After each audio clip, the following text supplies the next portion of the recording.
even if you're afraid, it's okay. Hold that fear and just go out there, even though it is very scary to do it first. My name is Angelina Mirabito.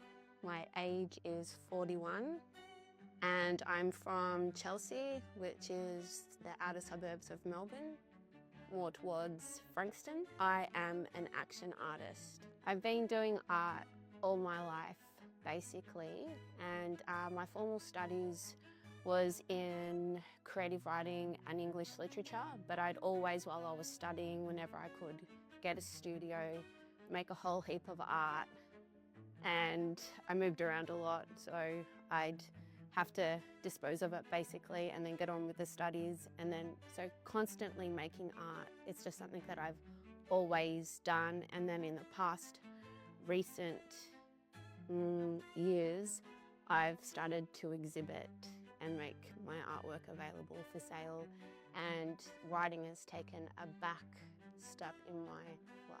My life experiences have tended to change the materials that I use, the process itself, as well as what it is that I'm trying to communicate.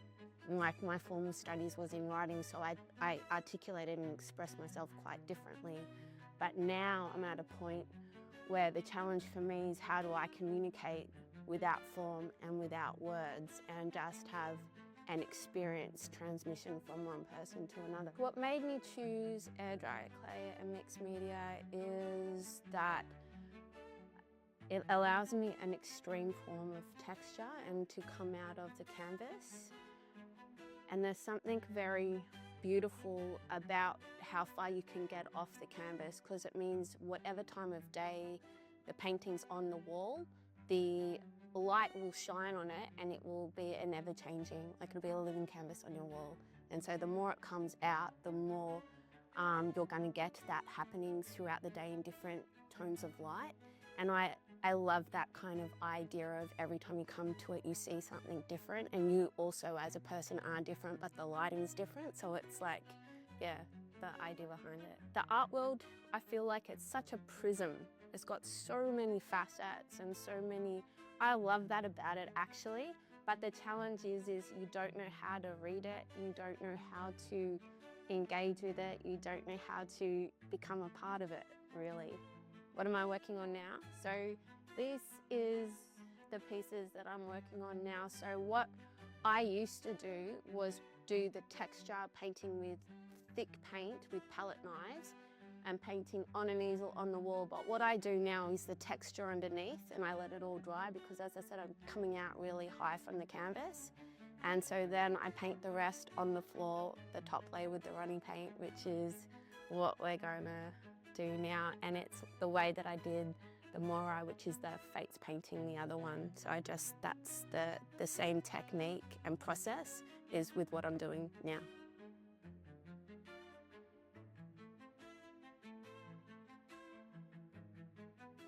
I'm constantly trying new things and taken by new styles, and that is a little bit hard because I know that there's a thing where people, they stick to the same style and do the same thing, and they really grow and evolve in that way, whereas in my growth and evolution is experimentation and doing things quite differently. But I think there's always something that's a little bit similar, like texture and no form, and I really don't use paintbrushes.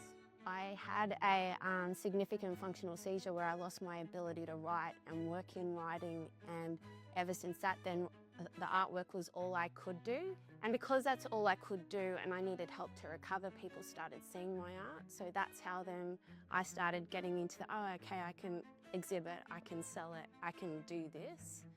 But yeah, that was a real turning point for me, and I think the message that I hope can translate for other people too, because I think it's a universal thing that we have, and that is that the way that we live our life, sometimes we can feel like we're fated to the family we're born into, the circumstances we're born into, the systems, what's going on in our current times and histories, like we're fated or determined, or doesn't matter what we do, we can't we can't carve out a life for ourselves that we want to live, whereas in the whole thing is like you can take your fate into your own hands and you can make your own choices, and then those consequences are yours, and there's a beauty in that, as opposed to just going, okay, you know, the fate's like, it's determined, it's not my responsibility, it's not my fault. Like, my life is mine. I can take the fates into my own hands, or work with fate in a way, like creatively, to get the life that you want.